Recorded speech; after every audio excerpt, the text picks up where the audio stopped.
Fala, povo de Deus, como é que você está? Tudo bem? Boa noite a você que está ligado conosco aqui no meu, no seu e no nosso podcast. É uma alegria muito bom ter você conosco aqui nesse podcast que tem te abençoado, que tem trazido uma palavra de Deus para o seu coração, que tem trazido coisas novas para a sua vida diária. É muito bom ter você conosco aqui nesse dia de hoje, seja muito bem-vindo. E hoje, como nós anunciamos, nós estamos recebendo um homem de Deus, um homem diferenciado, um homem que tem feito diferença na cidade de Caldas Novas, tem feito diferença por onde tem passado.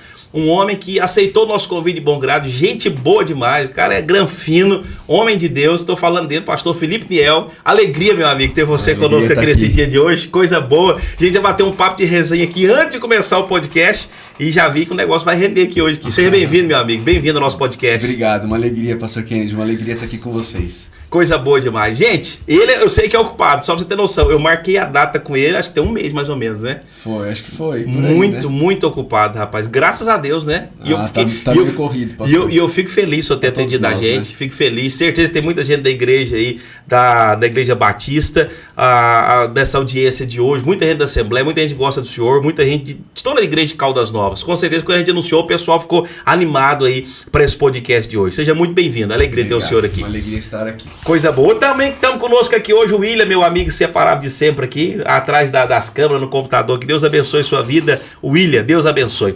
Pastor Felipe, que alegria. Eu queria que o senhor contasse um pouco, a gente já falou um pouco aqui, mas o povo quer saber. Na igreja mesmo nossa lá, a gente fala muito do senhor. Fala muito do senhor por quê? Eu sinto a orelha queimando. A orelha. Mas é coisa boa, com certeza é coisa boa. Diz assim, como que o dinamismo... É muito bom a gente ver alguém na cidade da gente. Eu sou nascido e criado em Caldas Novas. A gente vê alguém rompendo as barreiras, rompendo com as dificuldades que é a cidade, que a cidade de Caldas Novas não é uma cidade fácil. Para crente, eu sempre entrevisto jovens aqui, eu falo que ser crente na cidade de Caldas Novas, trabalhar em clube do tal é um desafio, e manter as pessoas numa igreja é um desafio também. A gente vai falar um pouco sobre isso, mas eu queria que o senhor contasse um pouco da história do senhor, de onde o senhor onde o senhor nasceu, família e tal. Contasse um pouco aí pra gente entender um pouco a história do senhor, como o senhor veio parar aqui em Caldas Novas, essa cidade abençoada. O resumo disso aí é providência divina. Deus, na providência dele, ele foi agindo e me trouxe pra cá. Mas vamos lá. Eu nasci em São Paulo, capital. Paulista.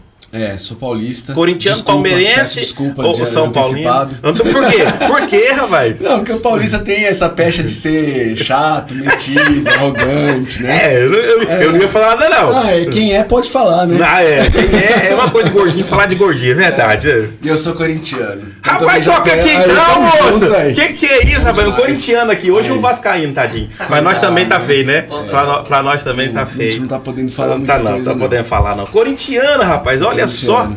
Coisa boa. E aí nasci em São Paulo, na capital ali, cresci ali, mas logo que eu nasci meu pai ficou doente e meu pai faleceu quando eu tinha 7 anos. Nossa! E aí a gente muda para Atibaia, uma cidade no interior ali, muito próxima da capital, mas já interior de São Paulo. E ali eu passo o final da infância, adolescência e início da juventude, e sou enviado para o seminário, estudo no seminário ali. Em Atibaia mesmo tinha um seminário, tem até hoje um seminário muito bom ali, um seminário bíblico, Palavra da Vida, e dali eu fui fazer um estágio de conclusão de curso no exterior. Sim. E por assim, se for contar aqui, eu estava agora falando com um jovem da igreja que tem desejos ministeriais, aspirações ministeriais, ele estava me perguntando essas coisas. Assim, você vê a mão de Deus agindo em diversas coisas, em momentos diferentes, para que as coisas confluíssem para chegar nisso, né? Mas aí nesse estágio, era para eu ficar lá 1 ano, no meio do estágio, depois de 6 meses o pastor me chamou e me fez um convite para que eu me tornasse membro da igreja e a igreja me enviasse ao Brasil para plantar a igreja. E ele me deu liberdade, ele falou, eu não sou brasileiro, você que conhece o país... Então, onde você quiser ir, fique à vontade. Sim. E é interessante que anos atrás, até interessante essa história, anos atrás um amigo meu, tinha ele tinha morado por um tempo aqui em Caldas Novas. E ao me encontrar, ele falou para mim, eu ainda era seminarista, ele falou para mim, Felipe, Caldas Novas precisa muito de boas igrejas. Durante esse tempo eu frequentei a Assembleia de Deus, o pastor André Macalão. Foi a melhor igreja que eu achei lá. Mas precisa de uma boa igreja batista, precisa de outras boas igrejas na cidade também. E aquilo ficou no meu coração. né? E quando esse pastor lá nos Estados Unidos, ele me faz esse convite, Caldas Novas estava no meu coração. Aí eu vim pra cá, fiquei um mês aqui, depois disso, né? Depois que eu terminei meu estágio lá, tava pra casar, minha esposa tava terminando a faculdade lá. Conheceu a esposa no seminário? No seminário. Ei, rapaz, tá lugar vendo? bom, né? Tem que estudar, gente. Vai fazer seminário. Ali é fábrica de sapato, né? Só sai de par. Essa eu nunca tinha ouvido, não, filho. Boa. Seminário, Essa é boa. O pessoal fala assim, a mulher foi pro seminário pra arranjar marido. Ué, coisa boa. Uai, graças a Deus, né? Uai, coisa boa, motivação boa. Tá ouvindo uns irmãos aí que não arrumam marido, vai pro seminário, isso aí, viu?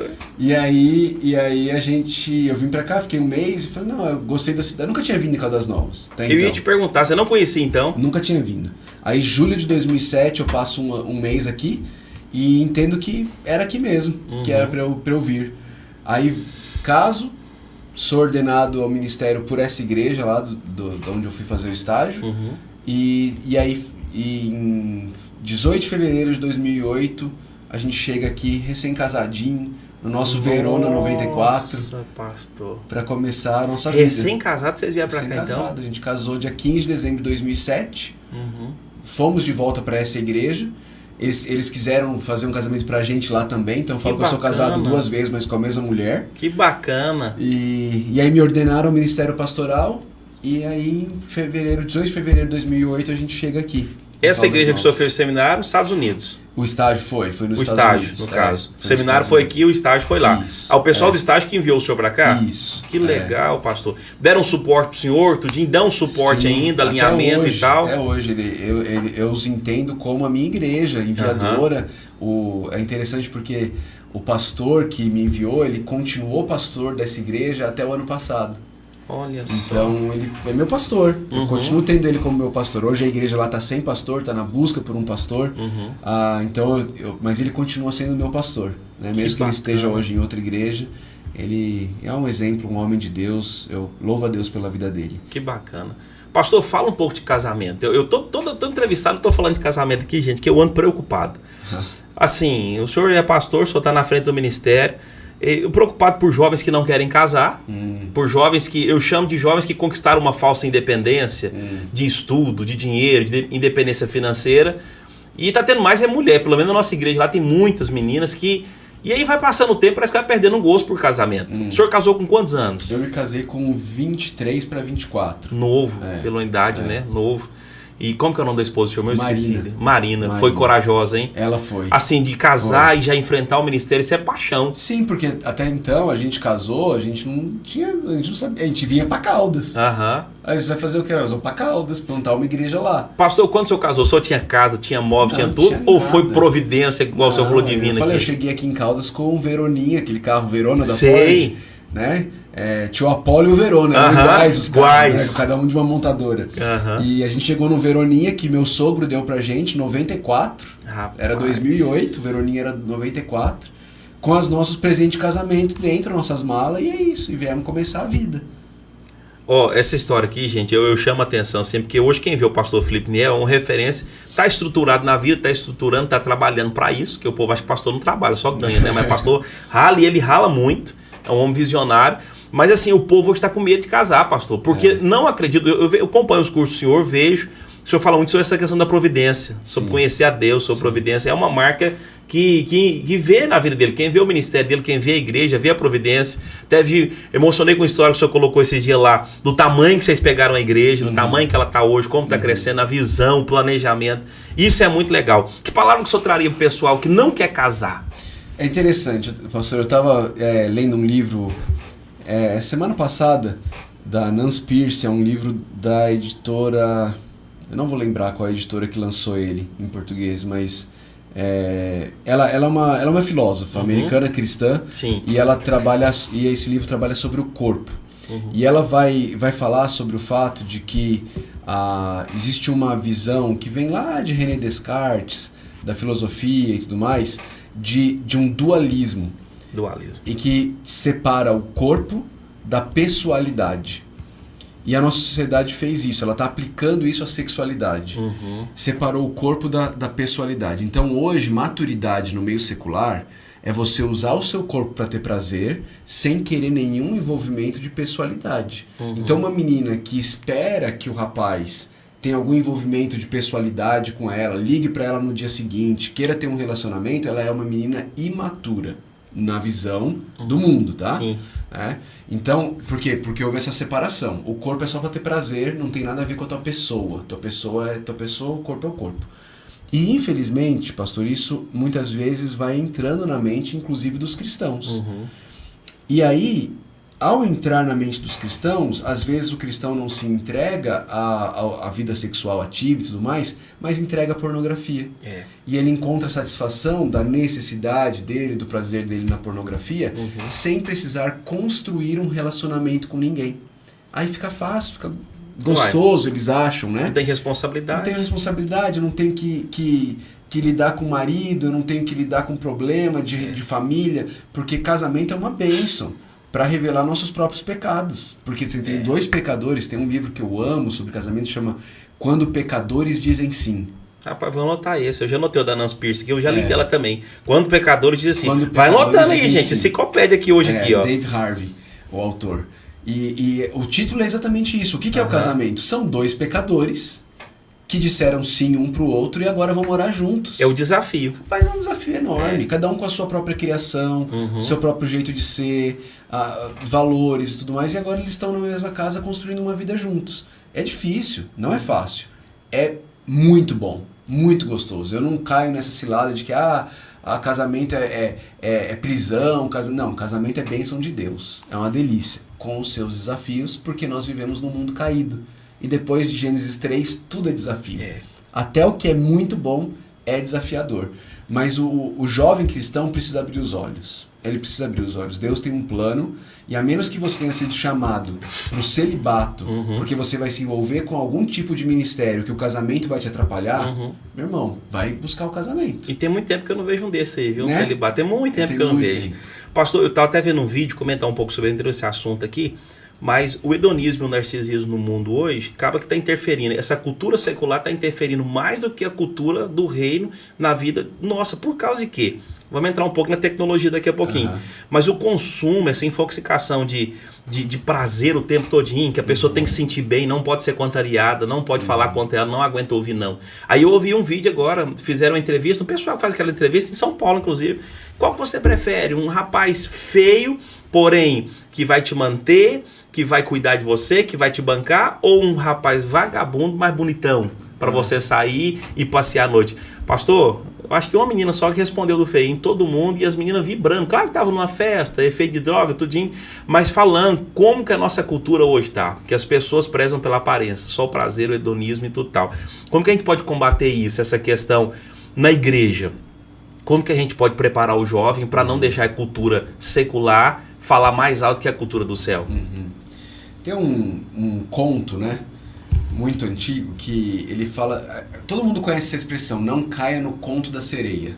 Né? Todo mundo já ouviu essa expressão. Sim. Mas de onde vem isso? Vem de uma história que era contada de que existia uma ilha, e nessa ilha tinham sereias que tinham um canto muito bonito. E que todo mundo que passava de barco por ali e ouvia o canto da sereia ia atraído para elas. Só que ao redor da ilha era tudo rocha por baixo.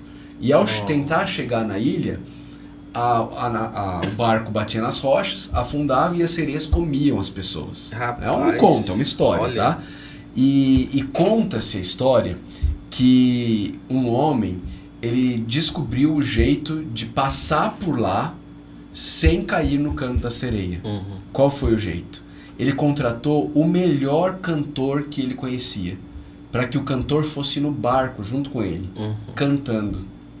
E ao ouvir a música desse cantor, ele não se importou. Ele estava tão satisfeito com a música do cantor que ele não se importou com o canto da sereia. Rapaz. Eu acho que essa é uma história interessante para a gente pensar sobre isso.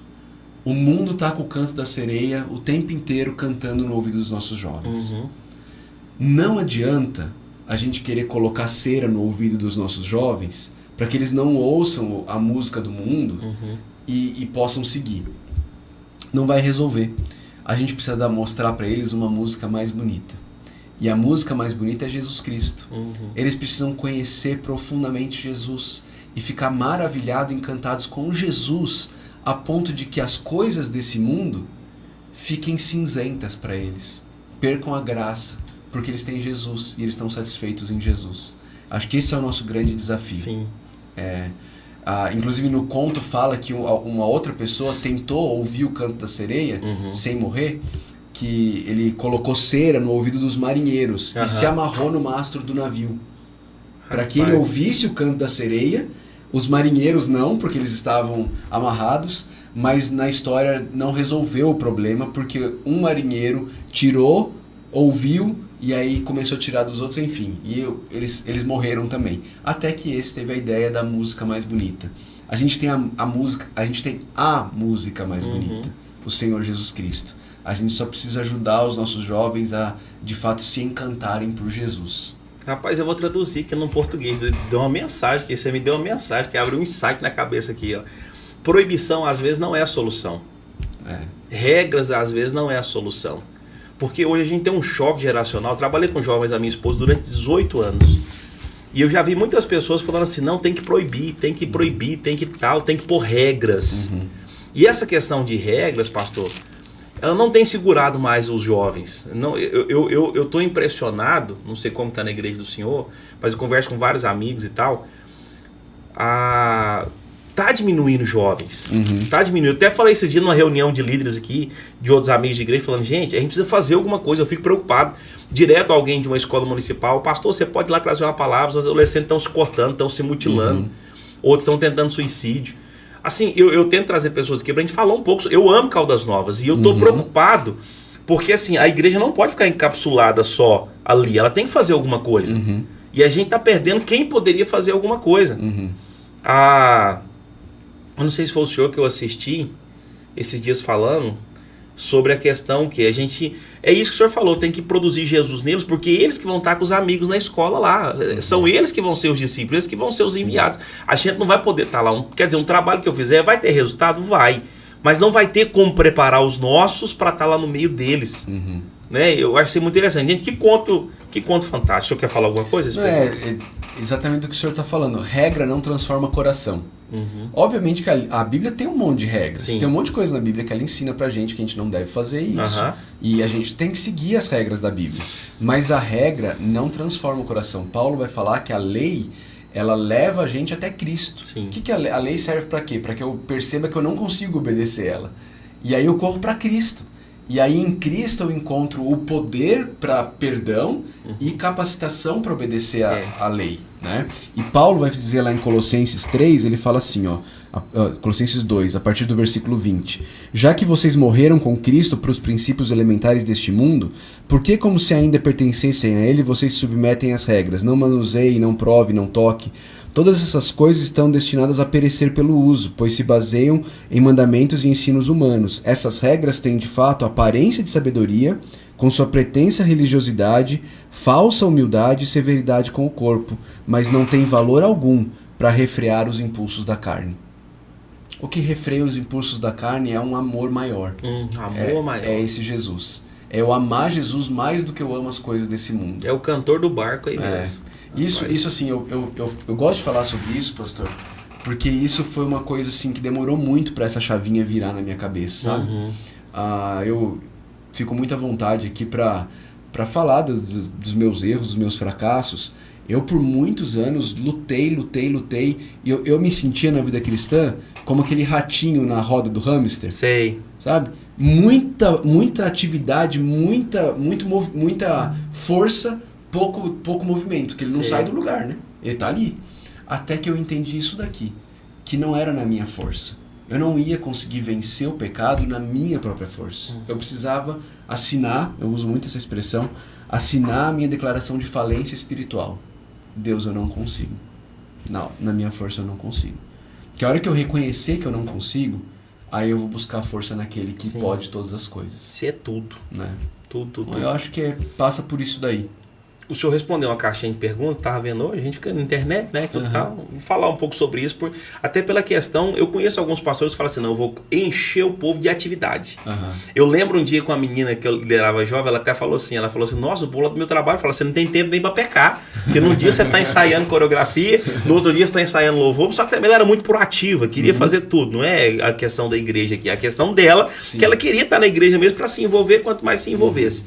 Mas, pastor, o segredo não é o líder pensar desse jeito, né? Que encheu o povo de atividade, desse ativismo, que eu chamo mais de ativismo religioso do que coisa que vai dar fruto mesmo. E o senhor respondeu. Eu queria que o senhor repercutisse um pouco essa fala dessa questão de estar na igreja todo dia vai te chegar mais perto de Jesus? Ou não vai chegar? Eu acho assim, tem visões e visões. Eu respeito. Eu não estou aqui para dizer que a minha visão é a visão, é o correto. Mas minha maneira de entender, eu olho para Atos, capítulo 2, né? E aí você vê que eles se reuniam no pátio do templo e eles se reuniam de casa em casa. Parece que tinham esses dois momentos aí. E aí ao longo, lógico, da história da igreja, as coisas vão... O organismo vai virando organização. E aí, com a organização, você começa a ter mais coisas acontecendo, coisas que não são erradas. Nenhuma delas é errada. Sim. Mas que são coisas que vão fazendo. E aí, quando você pega, o cara, é isso que você falou. Ele não tem nenhum dia que ele não está na igreja. Sim. Então, a vida dele é ir para o trabalho, sair do trabalho e ir para a igreja, ir para casa dormir, voltar, amanhecer no outro dia, ir para o trabalho. E no sábado ele passa o sábado na igreja, no domingo ele passa o domingo na igreja. Desse jeito. E aí a minha pergunta, o meu questionamento que eu comecei a fazer é: quando que esse cara é igreja lá fora? Quando é que ele tem a oportunidade de ser igreja com a família dele?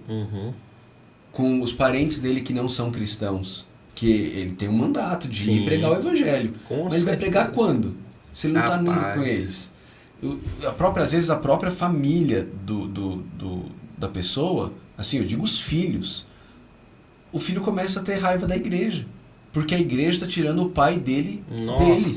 Pastor. Né? Então, uma coisa que eu adotei para a minha vida, não estou aqui dizendo que tem que ser assim, nada disso, mas é o entendimento de que eu quero que os membros da igreja sejam igreja durante a semana. Então a gente tem o nosso culto aos domingos, que é o dia que Jesus Cristo ressuscitou, a gente se reúne e é um desafio numa cidade turística, né? Mas a gente tem os nossos cultos aos domingos, né? E durante a semana tem as reuniões nos lares, os grupos pequenos, e a gente tenta parar por aí, né? E deixar as pessoas serem igreja. Eventualmente tem uma coisa, eventualmente tem outra, mas é tudo bem eventualmente.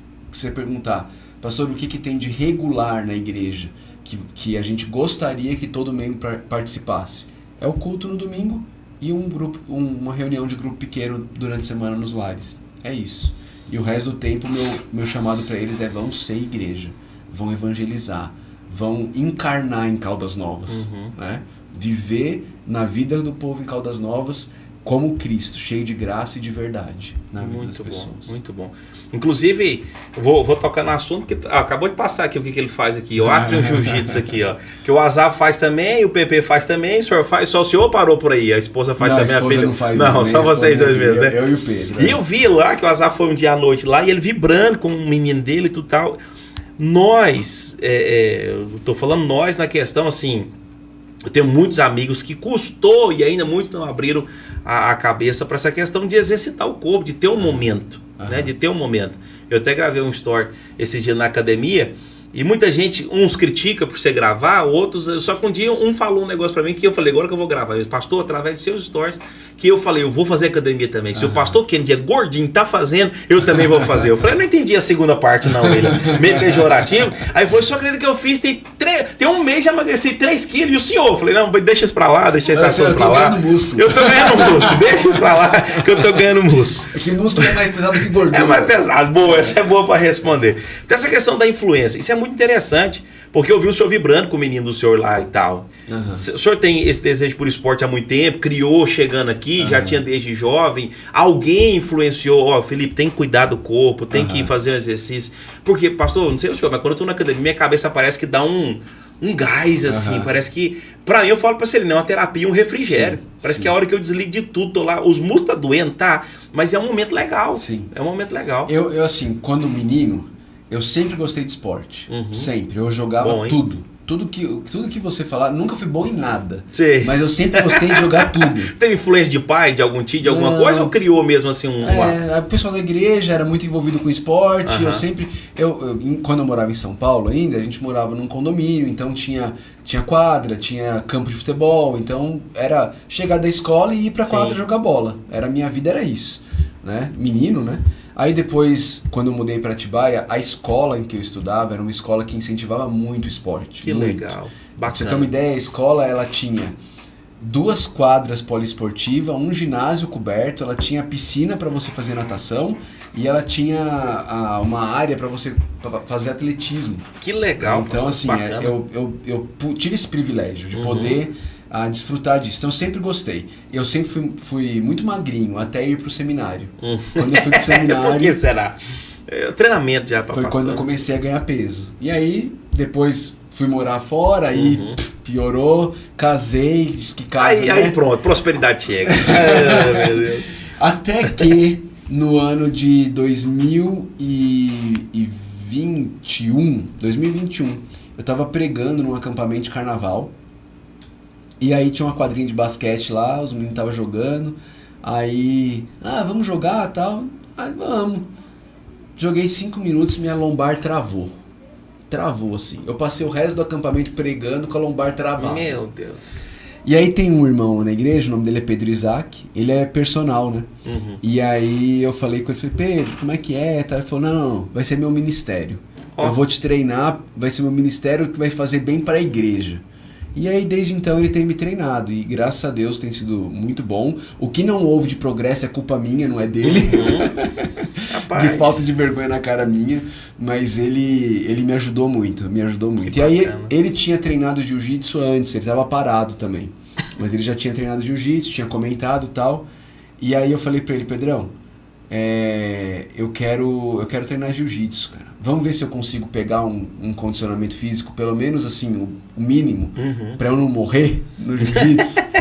Aí a gente foi, e aí eu falei assim, ele falou, acho que dá. Aí a gente foi junto, aí foi eu, ele, mais um irmão da igreja lá, o Thiago, que trabalha com a gente, e eu incentivei meu filho. Falei, filho, vamos fazer junto com o papai. Que bacana. E aí a gente foi, e aí estamos lá. Com o Douglas lá na Atrium, muito bom, muito gostoso, indico, recomendo. Muito bom.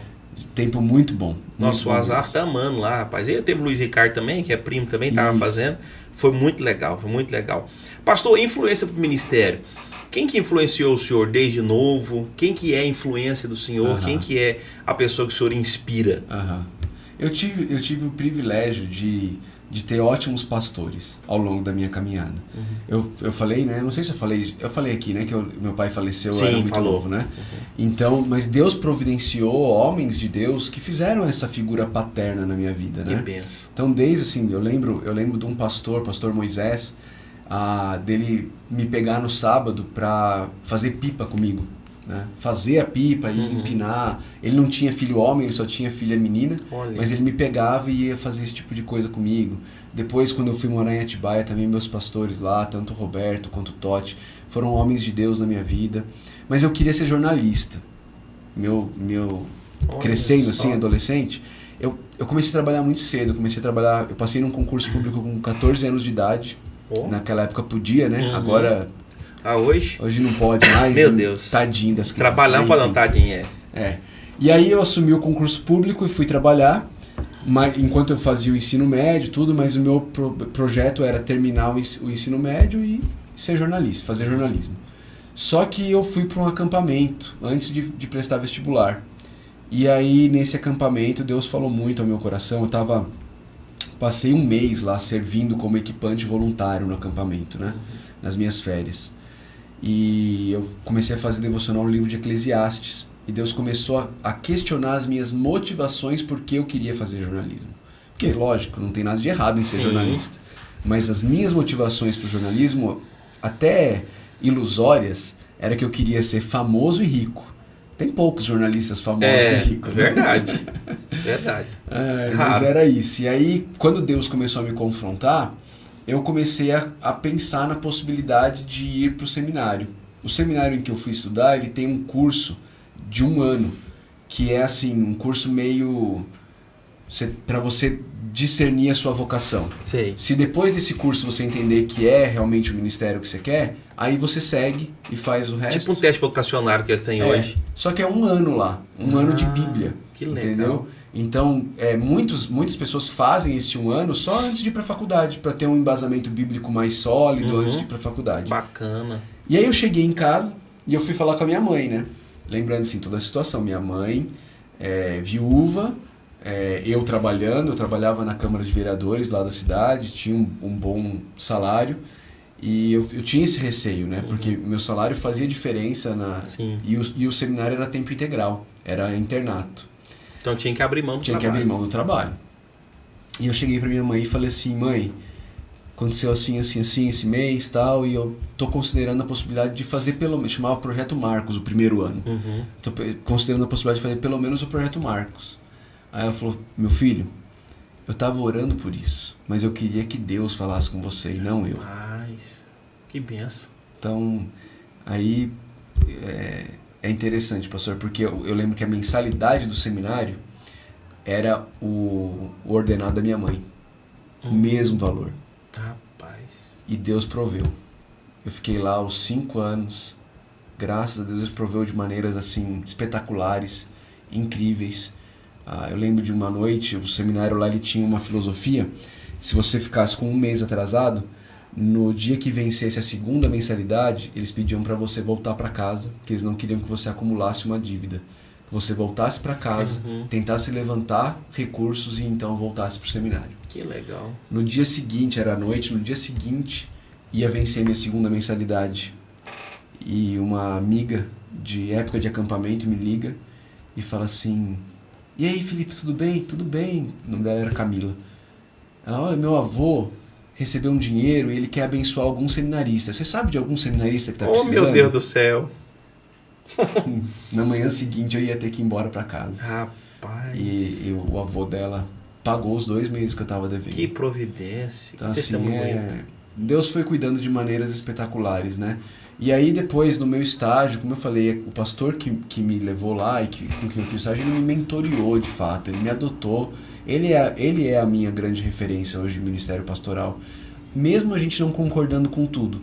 A gente tem divergências nossas na forma como a gente lida com as coisas e tudo mais, mas no essencial, naquela espinha dorsal, ele é a minha referência. Tem alguns homens conhecidos que a gente admira e tudo mais, pastores, mas esse homem ninguém conhece. Mas eu conheço. Eu conheço ele em casa. Que legal. Eu conheço ele no escritório e ele é a minha referência. Pastor, hoje o senhor é referência para muitas pessoas. Mas o senhor tem alguém que o senhor faz isso, que fizeram com o senhor de perto, assim, na igreja? Eu sei que tem. Sei que tem. A gente que é pastor está lidando. Mas o senhor consegue aconselhar pastores a fazer isso? Para que...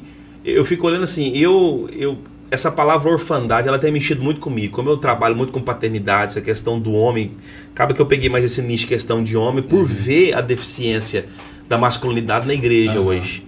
Porque a deficiência é o seguinte, a maioria dos homens terceirizam. Terceiriza a educação para a escola, terceiriza a espiritualidade para a igreja, emoção para a mãe, e o pai acha que o papel dele é prover só na casa o mantimento e pronto, acabou. E olhe lá, verdade.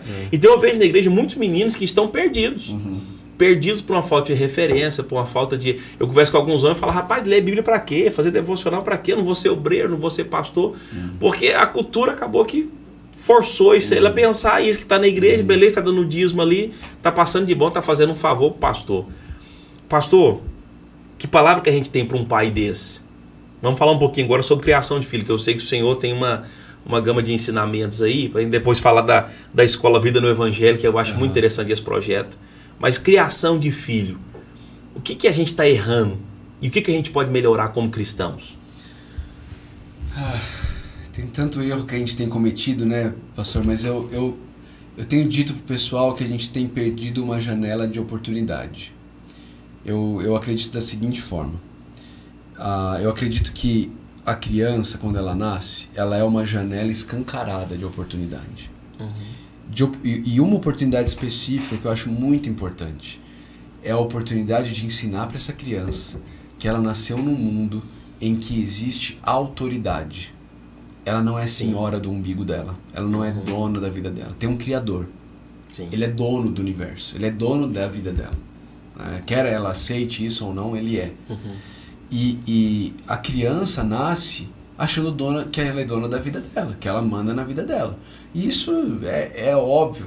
A criança quer comer, ela grita porque ela quer comer. Sim. Uma vez teve um pastor que falou um negócio que o pessoal até ficou meio assim com ele, mas eu entendo o que ele quis dizer. Ele disse o seguinte: se o seu recém-nascido tivesse a força de um homem adulto, ele te mataria em poucas semanas de vida. Rapaz, é forte, hein? Não é forte? Que isso, William? Nós tem uns pequenininhos, né, cara? Ele tem, eu também tem. Pastor. Por quê? Porque quando um recém-nascido, bebezinho de algumas semanas de vida, ele quer alguma coisa e você não dá o que ele quer. Meu Deus do céu. Só que ele não tem a força de um homem adulto. Mas o berro... Mas o berro, né, é alto. Meu pai do céu. Então a gente precisa ensinar esse bebê, esse recém-nascido, de que existe autoridade nesse mundo em que ele nasceu. E essa autoridade, na vida dele, é mediada de Deus, e quem é o mediador somos nós, pais. Nós fomos colocados na vida deles para sermos autoridade na vida deles. Só que, infelizmente, a maioria dos pais e das mães compraram a ideia de que você tem que ser o amigão do seu filho. É um amigão. É isso aí. E é legal ser o amigão do filho. Só que primeiro você precisa ser o pai e a mãe. Você precisa ser a autoridade. Se você for o amigo primeiro para depois querer ter autoridade, você não vai ter autoridade nunca. Mas se você exercer autoridade com amor, uma autoridade benéfica, porque assim é a autoridade de Deus com as nossas vidas. É uma autoridade que ama. Aí você vai ganhar o respeito dos seus filhos e você vai tê-los como seus amigos no momento certo, onde eles realmente poderão ser seus amigos. Mas enquanto eles estão crescendo ali, naquela primeira infância, eles precisam te ver como autoridade, eles precisam te respeitar, eles precisam te obedecer, né? Eles não podem controlar você. É você quem os controla. É você quem coloca os limites, as rédeas. O limite, olha, você pode ir até aqui, né? Infelizmente isso tem se perdido. Uma outra coisa que eu vejo que tem se perdido é o foco no coração. Foca-se demais no comportamento e se esquece de que o nosso objetivo como pais é fazer discípulos de Jesus. Senão a gente cria um monte de fariseuzinho que está só obedecendo o que a gente quer, porque vai ter consequências se não obedecer. E aí a hora que eles têm a oportunidade de fazer do jeito deles, eles vão embora. Eles largam. Porque o coração deles nunca foi tratado. Sim. Só foi colocado regras. Eles aprenderam a obedecer. É isso? Para ter as coisas que eu quero aqui nessa casa, é isso que eu tenho que fazer? Eu tenho que ir à igreja, eu tenho que ficar quietinho na igreja. É isso que eu tenho que fazer? Então eu vou fazer. Aí eu termino o ensino médio, vou para faculdade. Acabou. Agora eu vou viver a minha vida. E ele segura até um determinado tempo, quando ele vê que tem independência, ele sai fora dessas regras, sai fora de tudo. O pai fica perdido, que aí a gente vê a crise do pai, onde foi que eu errei, pastor, o que eu fiz de errado? Meu Deus, me ajuda. E não tem o que fazer mais. E aí é aquela conversa da sereia, né? Por quê? Porque ele não ouviu a música mais bonita. O coração dele não foi capturado por esse amor perfeito que é Jesus Cristo. Ele só estava obedecendo regras, cumprindo um ritual. A hora que ele não precisa mais cumprir o ritual, ele vai se entregar aos amores do coração dele que sempre estiveram lá. Mas que ele abafou. Por quê? Porque ele precisava de um lugar para morar, de uma cama para dormir e de comida na mesa. Agora que ele já consegue prover isso para ele mesmo, pelas forças dele, ele não precisa mais do ritual, ele vai se entregar aos prazeres dele. Então eu acho que essas duas coisas, é entender que a gente não pode perder essa janela de oportunidade para ensinar autoridade e entender que o nosso foco precisa ser em tratar o coração e não só lidar com regras. Pastor, e mostrar essa questão de autoridade e ganhar o coração, como que na prática o pai pode fazer isso? Tem uma questão, todo dia tem que reunir, tem que falar, ou de vez em quando tem que olhar no olho e ter uma conversa sincera entre... Porque hoje a gente vê famílias assim que vai almoçar cada um no celular. Né? Quando o pai não está na frente da televisão e os meninos estão, ou quando o pai almoça num horário e outro almoça no outro, e se perde o momento da mesa. Tem um livro que a gente fez, acho que você conhece, da esposa do Lauro Tito, esqueci o nome dela agora, ela faleceu, Experiência da Mesa. Eu acho que vocês fizeram também lá já alguma coisa nunca usamos a respeito. Lá, mas... Lá na nossa igreja as mulheres fizeram. Que coisa extraordinária. Um dia eu cheguei aqui em casa, minha mulher tinha colocado suplá na mesa, tinha colocado talher, William. Eu falei, gente, quem que vem almoçar aqui hoje? Quem que vem almoçar? Não, é pra você, meu amor, é pra você e pra nossa família. Eu até estranhei e foi um momento legal, foi um momento bacana, porque até o Azar falou, era menorzinho, mamãe, quem que vem almoçar aqui hoje? Mas a questão da mesa, valorizar a mesa, ela fala a respeito muito dessa questão de valorizar a mesa.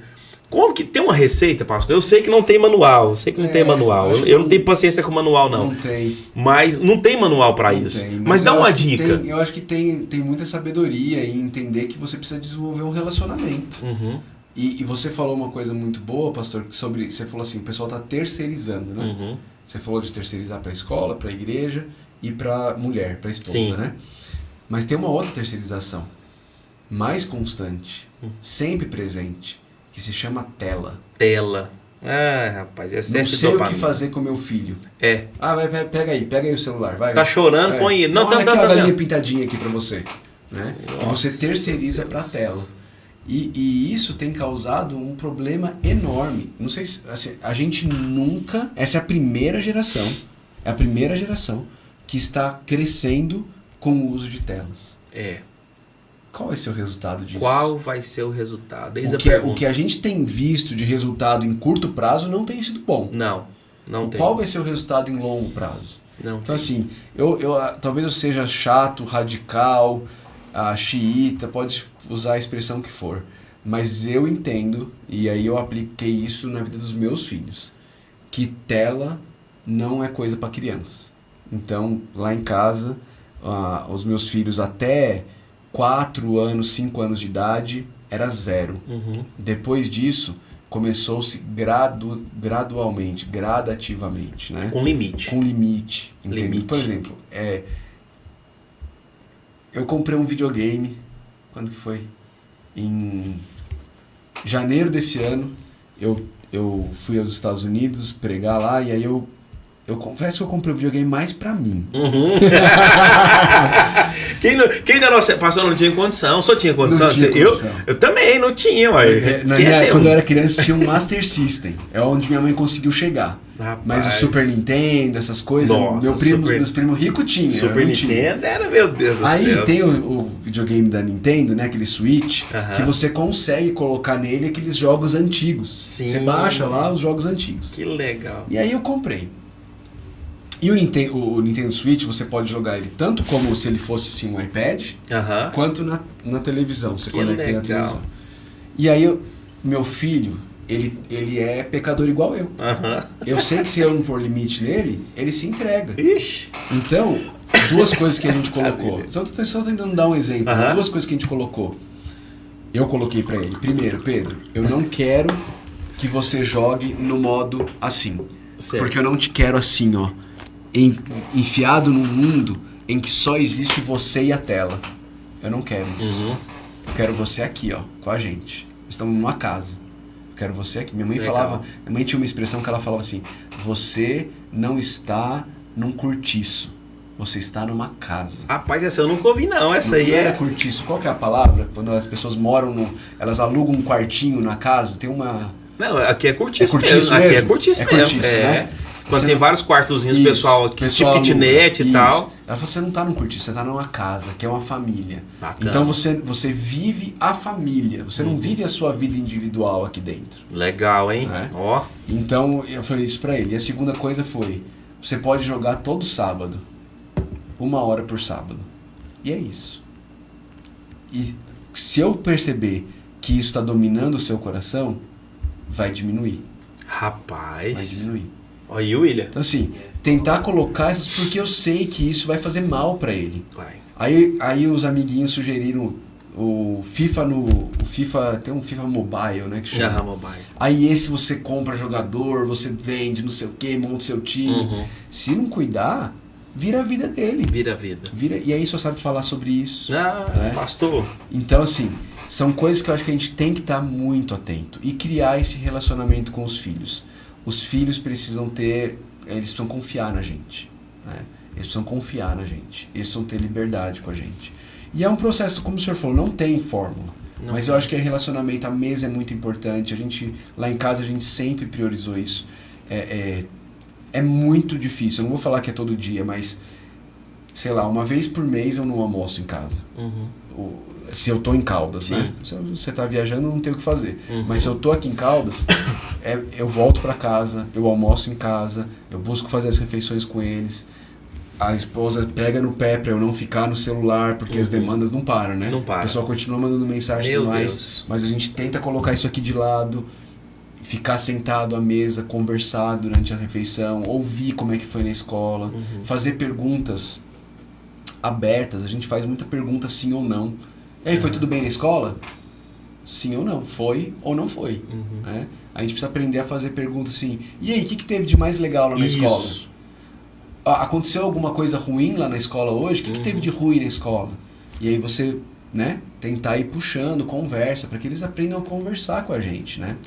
E é um processo. Rapaz, eu li um livro, tá ali, do pastor Fabiano Pires, a respeito de paternidade, que ele fala justamente o que você está falando. Que a gente costumou tanto no automático de obrigatoriedade, que como é que foi o dia na escola hoje? Aquelas perguntas sem graça, que para ele já virou também resposta automática. E eu peguei o Azaf, falei, Azaf, o que a sua professora faz assim, que você acha engraçado ou que você acha... Aí ele estranhou, falou, por que você quer saber? Eu falei, não, eu quero saber o que ela faz, para saber como é que é relacionamento e tal. Aí ele, por que o senhor está perguntando isso? Quer dizer, levou ele a outra coisa. Isso. E a gente está ligado muito nessa questão, né, pastor? No automático. Eu falo que as famílias hoje estão muito no automático. Ela tem que fazer isso, você faz aquilo e tal, e tal, e tal, e tal. O senhor tem um casal de filhos, né? Isso. Um casal. A menina é mais velha? A menina tem 13 e o menino tem 8. Então tá na fase da adolescência. Entrando na adolescência. Entrando na adolescência. Ela é tranquila também? Ela é tranquila. Mulher mais tranquila? Ela é tranquila. Tem os pecados dela. Acho que a luta dela é com preguiça.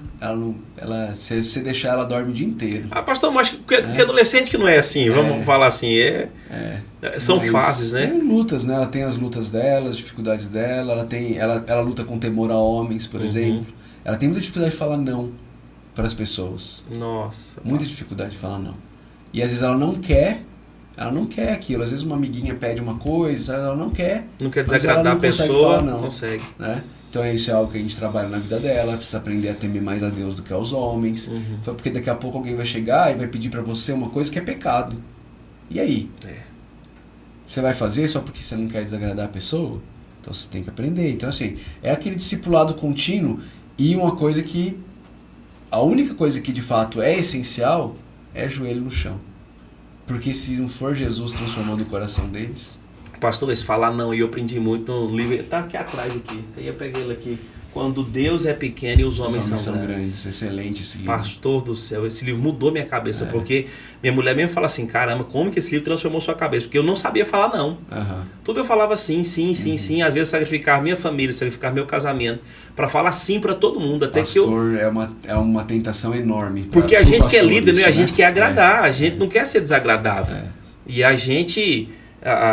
quando falam não, parece que o povo leva um choque, porque as pessoas já veem na gente. Um dia o que me levou a ler esse livro e mudar? Eu peguei alguém numa conversa meio que de pé de orelha. Não, ele pode chamar a hora que for, ele é bonzinho, ele aceita tudo. Eu falei, rapaz, o que o povo está imaginando de mim? Ele é bonzinho, aceita tudo. E esse livro veio na hora certa, mudou a minha concepção muito. Pastor, fala um pouquinho pra gente sobre a escola Vida no Evangelho. Como que teve a ideia, o que tem lá, o que as pessoas podem encontrar lá? Então, em 2019, um amigo meu que tem um canal no YouTube enorme, né? Acho que o senhor conhece, talvez conheça, não sei, chama Perguntar Não Ofende. Sim. O dono desse canal... PNO, né? PNO, né? Muito meu amigo. E ele, no meu pé, falou, Felipe, você precisa começar a usar seu Instagram como ferramenta ministerial. E eu, cara, eu não tô com paciência para isso, tanta coisa para fazer na igreja, minha vida já é corrida, vou começar a ver isso. Não, cara, você precisa fazer isso.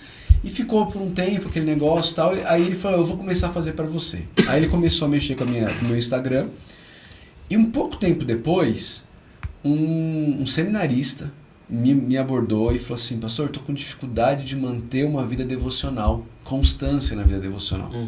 E aquilo ficou na minha cabeça. Aí... eu assisti um marqueteiro ensinando sobre como você cultiva uma audiência. Isso em 2019, isso mudou completamente hoje, já é outra, meu Deus. muda muito rápido. Muito. Mas na época eram os desafios de 21 dias. Né? Aí ele ensinando sobre isso e tal, e aí eu falei assim, rapaz, eu acho que eu posso juntar isso com essa necessidade que esse rapaz, esse seminarista me falou, e eu posso abençoar a vida de pessoas. Olha só. E aí eu falei assim, eu vou fazer um desafio de 21 dias de devocionais, ensinando as pessoas como fazer devocional. Então o que eu fazia? Eu entrava de manhã, né, abria uma live no meu Instagram, e eu dava todo dia uma dica de devocional, de como fazer devocional, alguma coisa. Bacana. Pegava um texto bíblico e fazia devocional junto com eles, mostrando, olha, isso aqui, você vê isso aqui nesse texto, e ajudando eles. E no final, eu abria para alguém entrar na live e cantar uma música, alguém aleatório, assim. A pessoa queria, eu chamava ela pra live e ela cantava uma música de louvor lá na live. Que bacana. E, pastor, isso criou uma comunidade, assim, que eu fiquei espantado, né?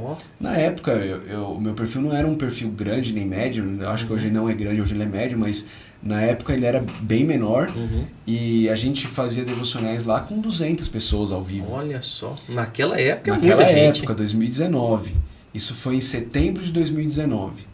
E aí, quando foi chegando no final dos 21 dias, o pessoal começou, poxa, pastor, mas a gente criou uma comunidade aqui, porque o pessoal ia entrando e eu ia falando assim, Dona Maria, e era assim, tinha gente do Japão, tinha gente de Santa Catarina, gente de Rondônia, tinha gente do Brasil e do mundo inteiro.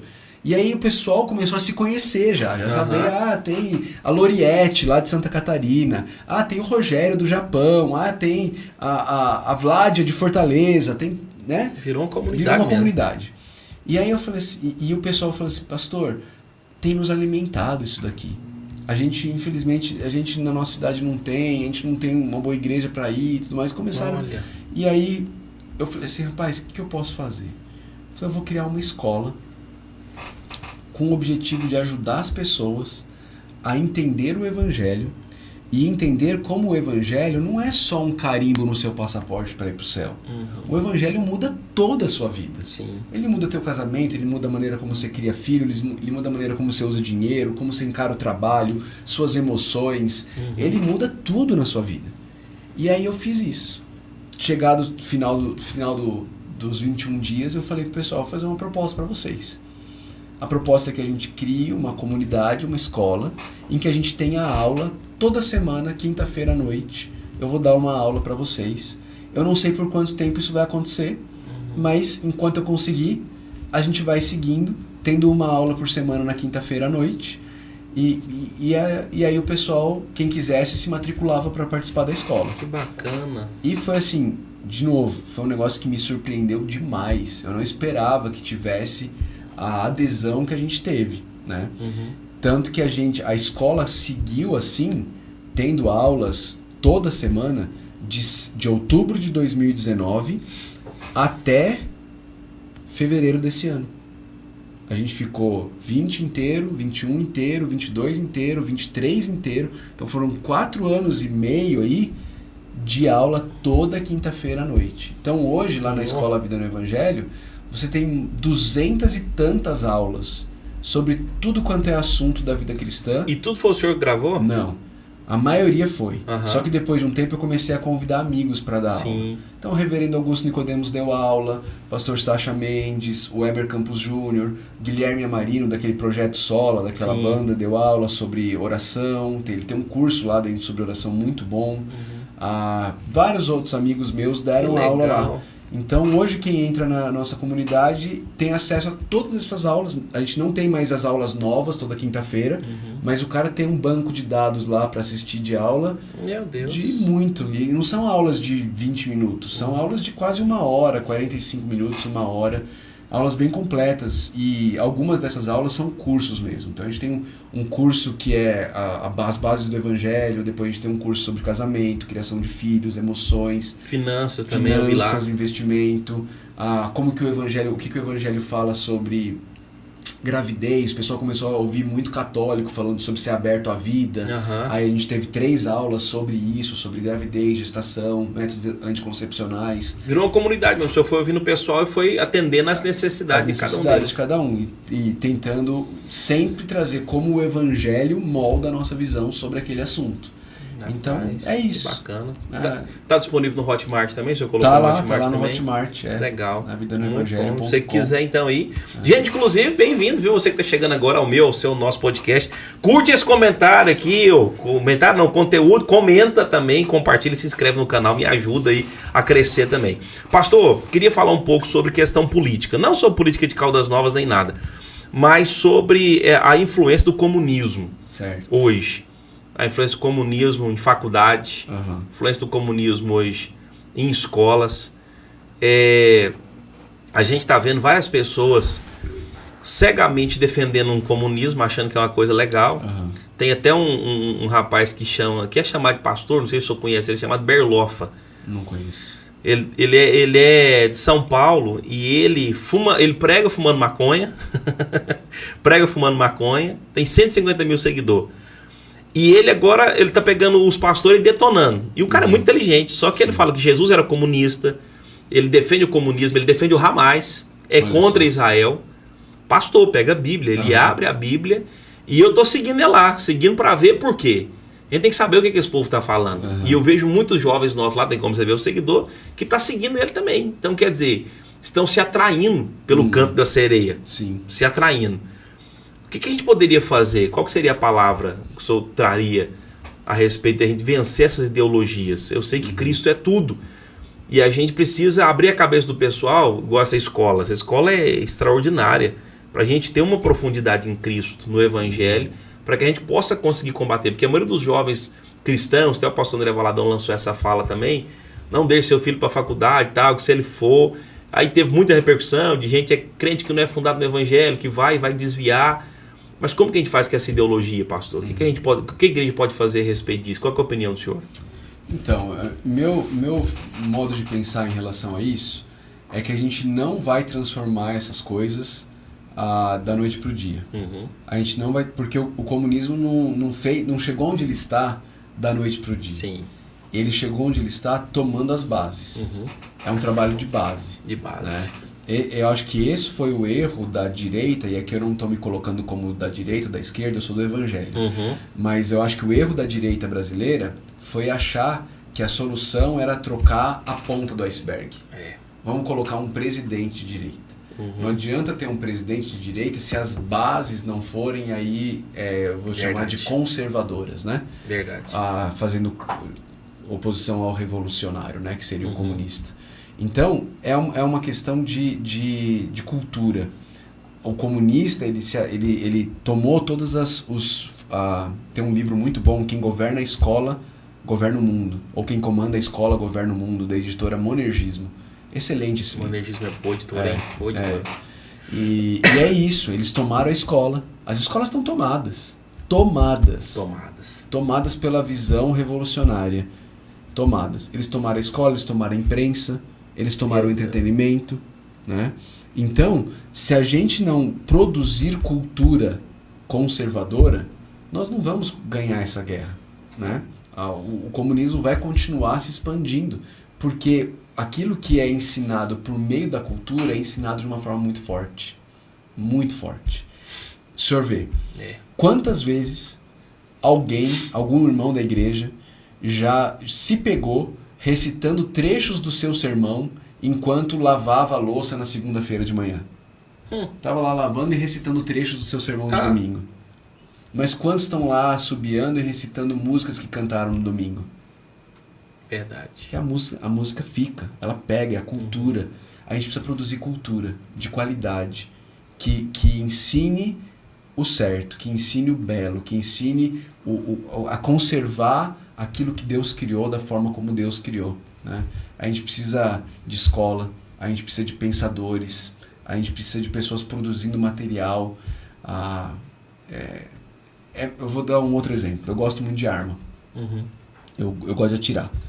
E as pessoas, de novo, elas acham que elas vão resolver o problema porque a gente tem hoje um governo desarmamentista, vai resolver isso colocando um outro presidente que vai... Mas não é isso. Não é. A gente precisa mudar a cabeça das pessoas. Verdade. Porque existe desinformação. Elas foram doutrinadas pela mídia de que arma é igual a violência. Então você não pode liberar arma para a população porque é violência. Se tem arma, tem violência. Então não pode ter arma. Não adianta a gente achar que a gente vai resolver isso de goela abaixo. Um presidente sentando lá e assinando um papel. Porque entra outro e assina outro papel. Verdade. A gente aprendeu isso.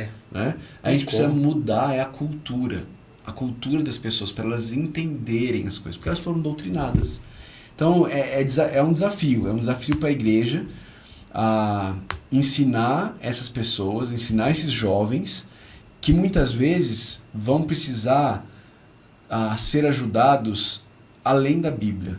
Eu creio completamente na suficiência das Escrituras, pastor, mas a gente precisa lidar com esses jovens, mostrando para eles que a ciência, a boa ciência, comprova a Bíblia. Ela comprova a Bíblia. Sim. Ela não vai contra a Bíblia. Né? Os bons pensadores filosóficos, eles vão de acordo, coadunam com a Bíblia. A gente precisa pensar um pouco mais sobre isso.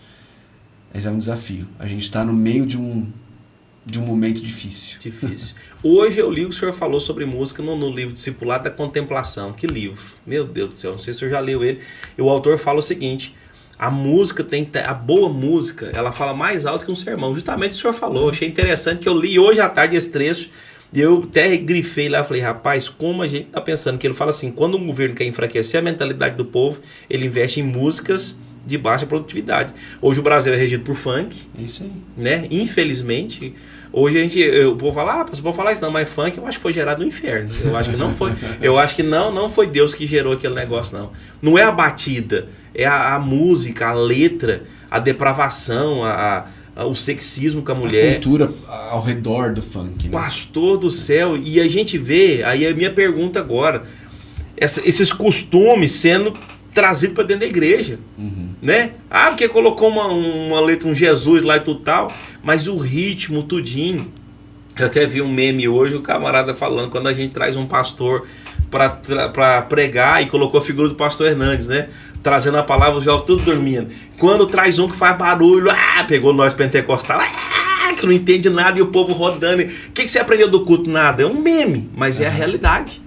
É a realidade. A realidade da nossa realidade aqui. Que eu fico contrariado, fico chateado, porque hoje essa idolatria gospel, eu gosto muito de falar nisso, porque pega a gente cristão, eu acho que é algo nocivo demais, algo muito nocivo à igreja, essa idolatria por cantores e tal. As músicas, eu queria falar um pouco sobre a visão da igreja que o senhor pastoreia. Músicas, sermões, é o senhor quem fala, tem outras pessoas que falam, o senhor consegue dar o poder para outras pessoas, passa pelo um crivo, as músicas, como que o senhor faz para ter, porque assim, pastor, se a gente não trabalhar a ideologia cristã aqui, a do mundo, igual o senhor falou, vai atrair. Então o senhor tem esse pensamento de, não, vamos cantar sobre isso, falar sobre isso, achei legal, eu não sabia, até vi numa foto, o senhor estava vendo no Instagram, que vocês vão estudar sobre o Ídolos do Coração, um livro extraordinário. O senhor, explica um pouco como que o senhor faz lá essa dinâmica, estuda nos domingos, nos grupos pequenos, esse livro, como que é? Tá, então vou começar pelo grupo pequeno, tá? Então nossos grupos pequenos lá, eles são baseados num tripé. E esse tripé é literatura cristã, comunidade e oração. Então nossos grupos pequenos, eles se reúnem para girar em torno disso. O que eu quero dizer com literatura cristã? A gente compra, a igreja faz um investimento de que a gente compra esse livro, um livro, cada semestre é um livro diferente. Então são semestres, então. Por semestre. A gente compra esse livro e a gente dá para todo mundo que se dispor a participar do grupo pequeno. E isso tanto membros quanto não membros, pessoas que estão chegando ainda, não se tornaram membros da igreja, mas querem participar com a gente, eles são bem-vindos. E aí a pessoa que está participando do grupo pequeno, ela se compromete a ler um capítulo por semana, não é nada pesado assim, não vai... um capítulo na semana. E quando a gente se reúne, a gente conversa sobre o capítulo que foi lido.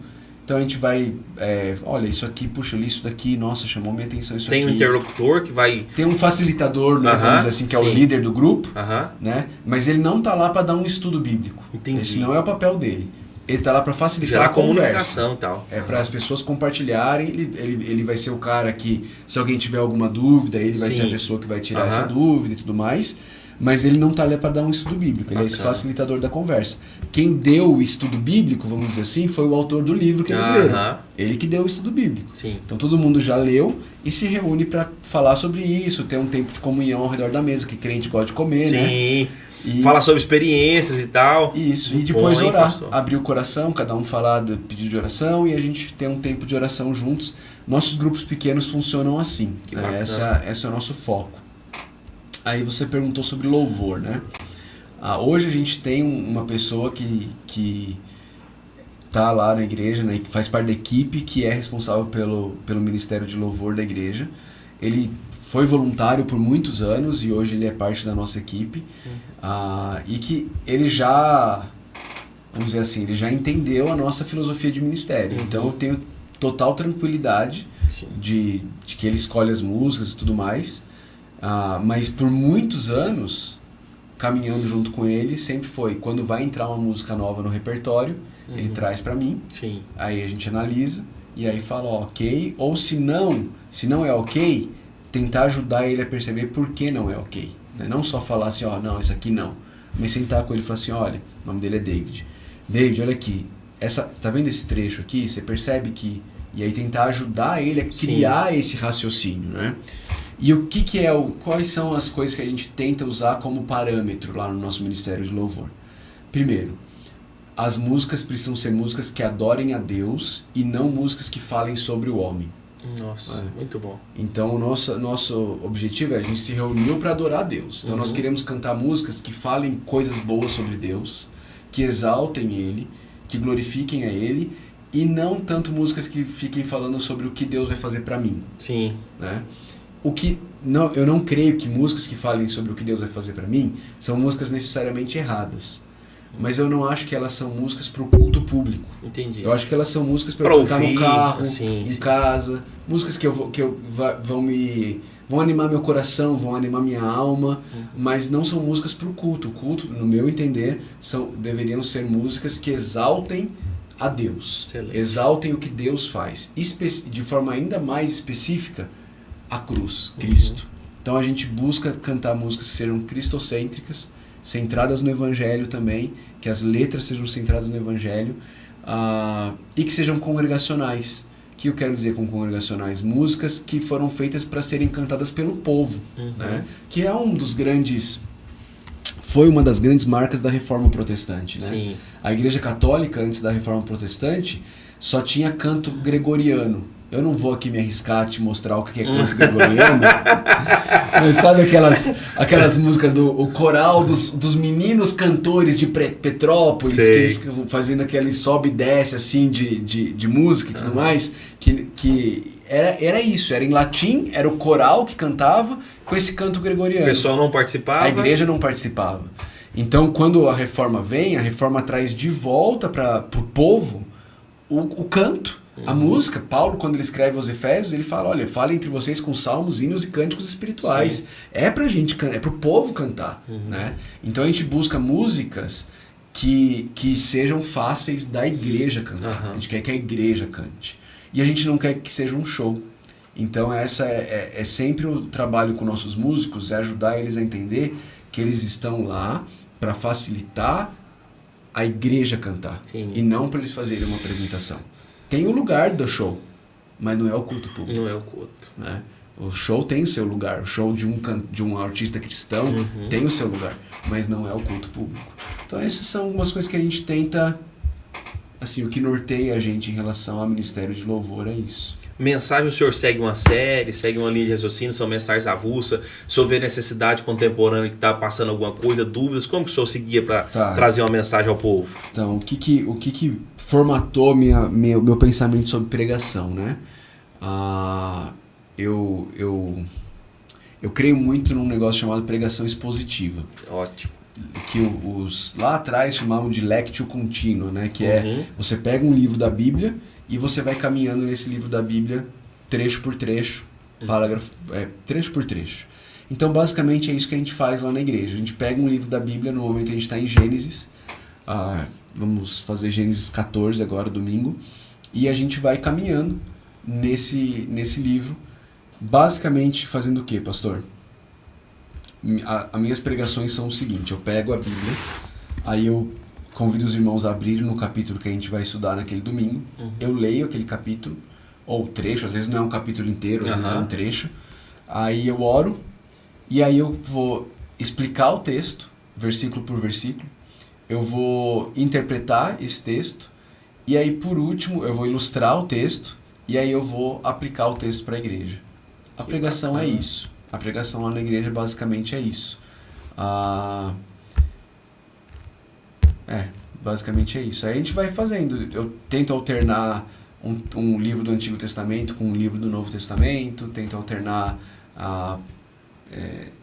não ficar assim, peguei várias cartas paulinas seguidas. Não, tento alternar para ficar uma dieta saudável. Sim. Mas crendo que é todo o conselho de Deus que vai edificar a igreja dele. Então, nisso eu creio que um dos benefícios disso eu vejo alguns benefícios nisso, né?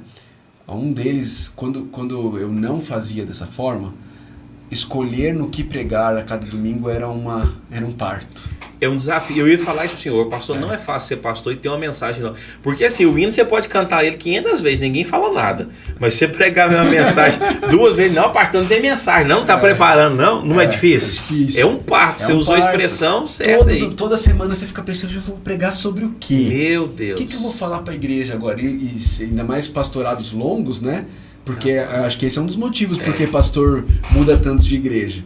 Porque aí você fica lá 4, 5 anos numa igreja, vai para outra, você pode começar a usar os sermões que você, né? Rapaz, eu falei isso com o pastor André, eu admiro ele, toda terça-feira ele tem uma mensagem nova, ele É um custa desafio. repetir mensagem, é um desafio, uma dinâmica nova. Eu falo, pastor, eu sou fã do senhor, porque não é fácil. Não é fácil. Quando você prega expositivamente, você tem essa... É menos difícil, vamos dizer assim. Porque você vai, o que eu vou pregar? Vou pregar o próximo, a sequência. A sequência. Então, eu preguei Gênesis 13 domingo passado, não é? Aquele texto em que Ló e Abraão estão na disputa lá, porque a propriedade deles o rebanho deles é grande demais para a terra. Aí Abraão fala, olha, escolhe aí para onde você vai, se for para um lado eu vou para o outro. Enfim, preguei esse texto. O que eu vou pregar agora? Eu vou pregar Gênesis 14. Pronto, já sabe a sequência. O povo já sabe a sequência. E o povo pode até ler em casa Gênesis 14 se preparando para o culto de domingo, porque eles sabem que é isso que eu vou pregar domingo. Bacana. Pastor, quanto tempo o senhor está aqui em Caldas? Eu tô aqui desde 2008, então eu tô caminhando para 18 anos. O senhor já é caldausnovense já? Já goianei, né? Goianou. Só com piqui? Então. Essa é a única parte da vida goiana que eu ainda não adotei. Pamonha não, também não. Pamonha come. Não, só que eu gosto mais da pamonha de sal do que da pamonha de doce. Eu também, eu é de sal. Nós é corintiano de sal, então nós tá combinando aqui o negócio aqui. E aí eu tenho que confessar uma coisa, pastor. No quintal da minha casa tem um piquezeiro. Mesmo, rapaz? Aí, então a família gosta? Ninguém gosta. Ah, só tá brincando. Aí quando os piqui caem, aí eu pego os piqui, posto no grupo da igreja e falo quem chegar primeiro leva. Rapaz do céu. Fala pra mim também quando tiver um que eu vou lá, ó, que é bom demais. Pastor, qual que é a visão do senhor para Caldas Novas, assim, um sonho que o senhor tem para nossa cidade, que é a sua cidade também, já é raiz aqui já, mas de ver um ambiente melhorar, alguma coisa que o senhor aspira para que a cidade melhore, evolua? O meu desejo para Caldas Novas é que Caldas Novas se torne um lugar mais justo. Eu creio que a gente tem um Deus que é justo e ele se alegra com a justiça. Sim. Então eu gostaria de ver uma cidade justa. Em que sentido que eu estou falando isso, pastor? Uma cidade em que crianças possam ter uma boa educação. Eu acho que isso é justo. Justo, verdade. Uma cidade em que as pessoas possam ter uma boa saúde. Isso é justo. Que a pessoa fique doente e ela tenha um médico que a atenda com dignidade.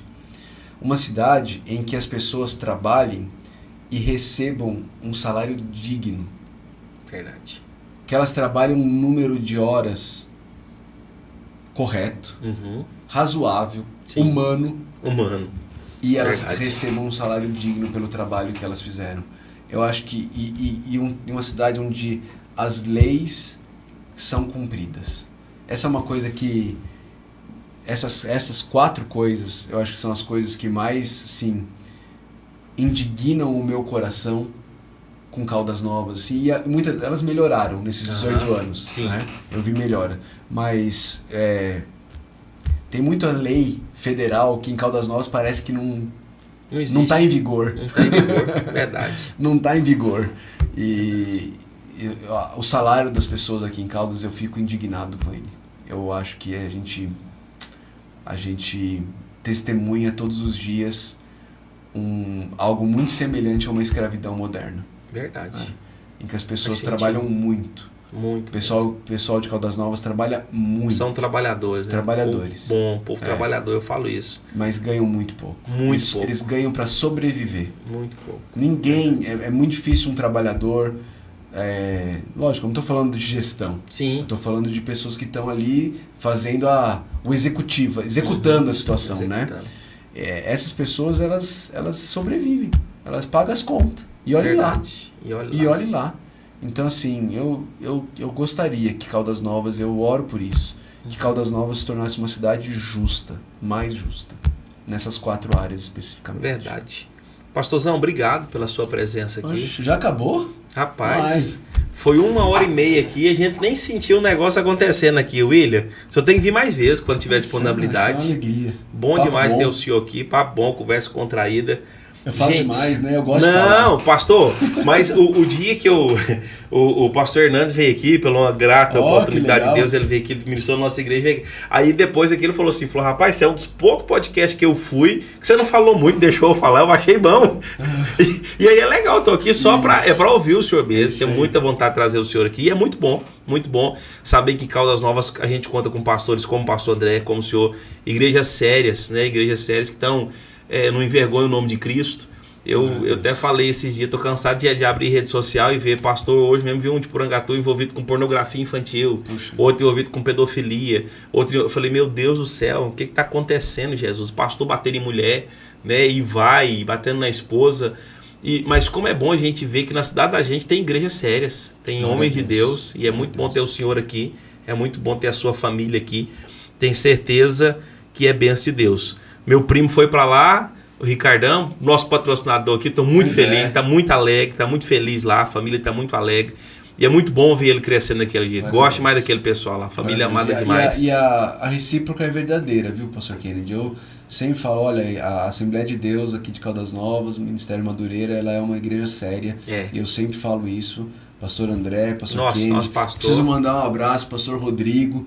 Falar pra ele que faz tempo que você não aparece na academia, viu, Rodrigo? Rapaz, você sabe que tá com trombose? Não sabia disso. Rapaz, tá com trombose, com as pernas pra cima, teve que correr pra Goiânia. Eita. Temos que orar por ele, tá lá com as pernas pra cima lá. Por isso que ele não foi pra academia mais. Isso aí. Rapaz, foi tendo uma consulta hoje, mas te falar, temos que orar por ele.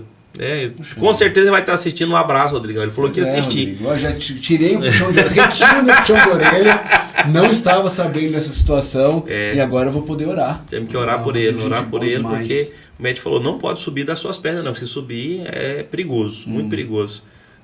Vacina e tanta coisa que aconteceu. O médico falou que é muito essa vacina de Covid, tá dando muito em muitas pessoas. Seria tempo para outra coisa, né? Meu Deus do céu. Nossa. Pastor, mas obrigado pelo seu tempo precioso, obrigado pela sua amizade. Sei que a gente se convidar outra vez, eu creio que você vai voltar, que a gente é corintiano, comedor de pamonha, rapaz. Tem muito assunto pra gente falar. Já criou um vínculo, vamos esquecer o Corinthians, porque tem um vascaíno rindo ali, ó. Tem um vascaíno rindo do outro lado, mas deixa pra lá esse negócio de Corinthians e Vasco. Pastor, obrigado. Queria que o senhor deixasse uma declaração aí, suas palavras finais aqui no podcast. Não, agradecer, de fato, a todos que estão aqui, os ouvintes, agradecer ao pastor Kennedy, agradecer ao William pela oportunidade. E falar aqui da minha alegria de poder estar em Caldas Novas. Eu adotei de fato Caldas Novas, eu amo essa cidade, amo com um amor que consegue ver os erros e os defeitos, não é cego para eles, mas amo e quero, meu desejo, pastor, é gastar minha vida aqui. Amém. Se Deus me permitir, encerrar minha vida aqui, tendo pastoreado essa igreja local. Deus está nos dando agora a oportunidade de fundar um colégio, fundar o colégio, ver o colégio estabelecido.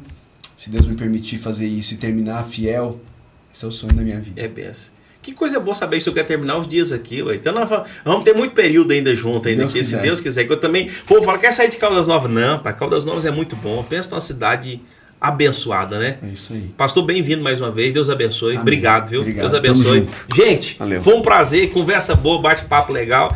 Deus abençoe sua audiência, Deus abençoe. Compartilhe esse conteúdo, curta, comente, se inscreva no canal e me ajuda. Vai dar tudo certo. Deus abençoe, William. Obrigado, pessoal. Um beijo no coração.